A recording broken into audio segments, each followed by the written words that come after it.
अखेर अनेक अडथळ्यांनंतर भारतीय वंशाचे इस्रोचे अंतराळवीर ग्रुप कॅप्टन शुभांशु शुक्ला आज अंतराळात झेपावणार आहेत। इस्रोची ॲक्सियम 4 ही मोहीम आज दुपारी लॉन्च होतीये।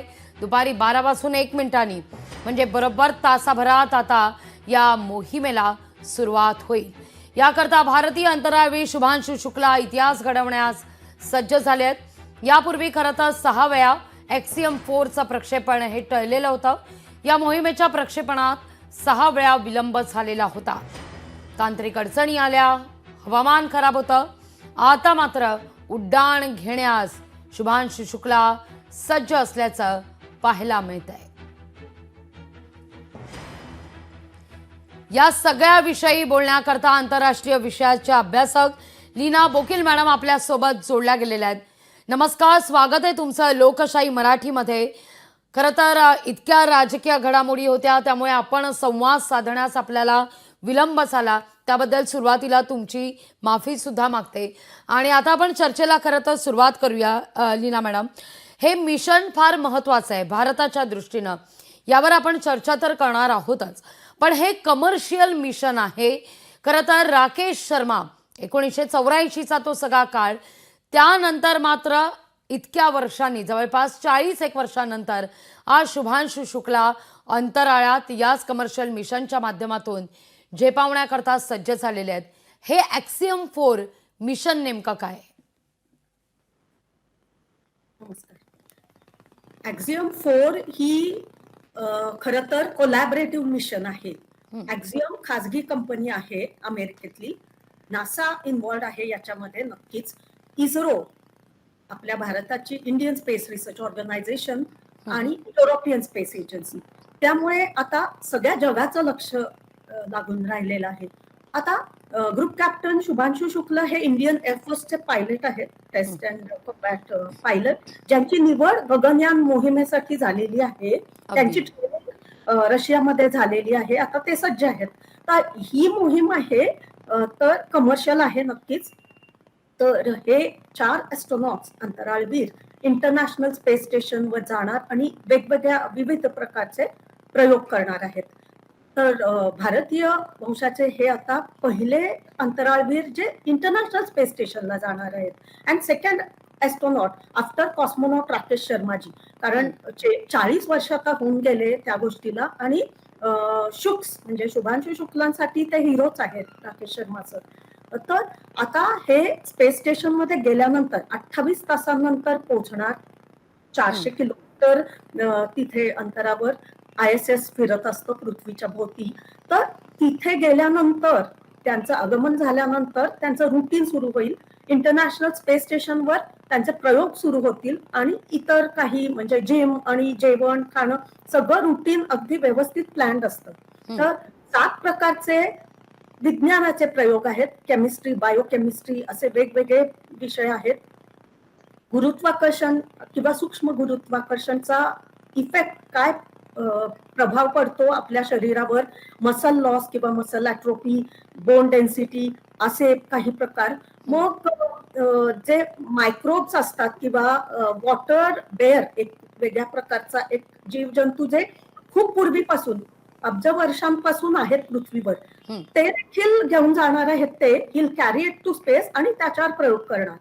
मग मायक्रोब झाल्यानंतर एक विषय असा आहे की स्क्रीन टाइम, मोबाईल, लॅपटॉपचा हा आपल्या ब्रेन किंवा कॉग्निटिव्ह लर्निंग किंवा विचार करण्याच्या क्षमतेवर फरक पडतो का? आणि क्रॉप किंवा पीक, कारण कृषीसाठी हे लागणार आहे।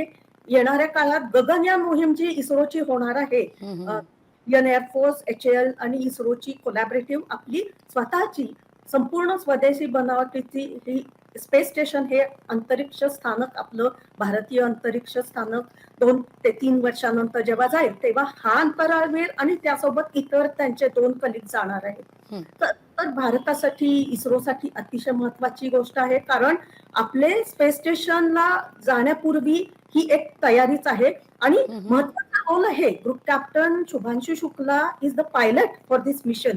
पेगी विल्सन आहेत त्या नासाच्या वेटरन ॲस्ट्रॉनॉट, खूप सिनियर आहेत त्या, आणि त्यांचे खूप मोठे विश्वविक्रम झालेले आहेत स्पेसमध्ये. शी इज द मिशन कमांडर. आणि पायलट आहेत आपले ग्रुप कॅप्टन शुभांशु शुक्ला, आणि इतर अंतराळवीर जे आहेत ते मिशन स्पेशालिस्ट तिबॉर म्हणजे हंगेरीचे आहेत आणि पोलंडचे स्वलॉव्स. तर अशी ही खरंच आंतरराष्ट्रीय मिशन मोहीम आहे, अतिशय महत्वाची. प्रत्येक देशाला आणि अख्ख्या जगाला at large the world is looking at this. अगदी अगदी लीना मॅम, जसा तुम्ही उल्लेख केलात की गगनयानाच्या दृष्टिकोनातून एक छोटी छोटी पावलं जी टाकली जातात त्यापैकी एक मोलाचं खरं तर पाऊल खरं तर हे मिशन हे मानलं जातं. एक मैलाचा दगड मानला जाईल हे एक मिशन. पण सगळ्यात महत्त्वाचं म्हणजे हे मिशन इस्रोच्या मानवी मोहिमेच्या दृष्टिकोनातून देखील तितकंच महत्त्वाचं आहे. त्याविषयी थोडक्यात सांगाल. हा पहिलाच टप्पा आहे म्हणजे ॲक्सियम मोहीम. आणि भारताच्या आता हे जे आपले भारतीय ॲस्ट्रॉनॉट किंवा गगननॉट व्योमनॉट जेव्हा जातील त्यांना एक डेटा आणि सगळी जी माहिती मिळेल आणि एक्सपेरिमेंट हे जे प्रयोग करणार आहेत ग्रुप कॅप्टन शुक्ला किंवा शुक्स, तर त्याचे रिझल्ट आणून आणि इतर देशांचे आणि असा सगळा हा डेटा आणि माहिती वापरून आपण त्या बेसिसवर ही नंतर गगनयान मोहीम करणार आहोत. ऑफकोर्स आपलं साईड बाय साईड स्वतःच सगळं ट्रेनिंग आणि एक्सपेरिमेंट आणि सगळं कार्य इथे भारतातच चालू आहे. पण हा पहिला टप्पा आहे नक्कीच, कारण हा अनुभव मिळेल शुक्सनं. आणि तिथे गेल्यानंतर हे सगळे प्रयोग करून 7 वेगवेगळे भारतीय एक्सपेरिमेंट्स किंवा प्रयोग आहेत. IISc आणि इतर काही इस्रोचे पण आहेत आणि खाजगी कंपनी R&D इन्स्टिट्यूशन्सचे हे प्रयोग घेऊन ते चाललेले आहेत. मग फूड, इथे जाताना जे आपण जेवण नेतो तर हे भारतीयसाठी वेगळं आहे. कारण आता एक इंटरेस्टिंग गोष्ट म्हणजे गजर का हलवा म्हणजे गाजराचा हलवा, आमरस, मूग डाळ हलवा असं ते नेणार आहेत. तर हे पहिल्यांदाच होत आहे, कारण हे पहिलेच भारतीय आहेत जे ISS वर जाणार आहेत. आणि त्यासोबत थोडं मीडियम स्पायसी फूड तिथे अलाउड नसतं, पण त्यातल्या त्यात जरा वेगळी चव.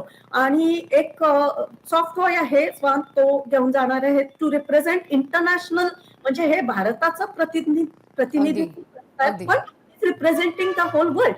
आणि ही पहिलीच पायरी आहे, एक मोठा माइलस्टोन आहे, नक्कीच ऐतिहासिक आपल्यासाठी. निश्चित निश्चित, खरंच आहे अतिशय ऐतिहासिक असं हे मिशन असणार आहे. तुर्तास धन्यवाद लीना मॅडम, आमच्याशी संवाद साधलात त्याबद्दल तुमचे मनापासून आभार. लोकशाही मराठी ऐका, पहा, जागरूक रहा.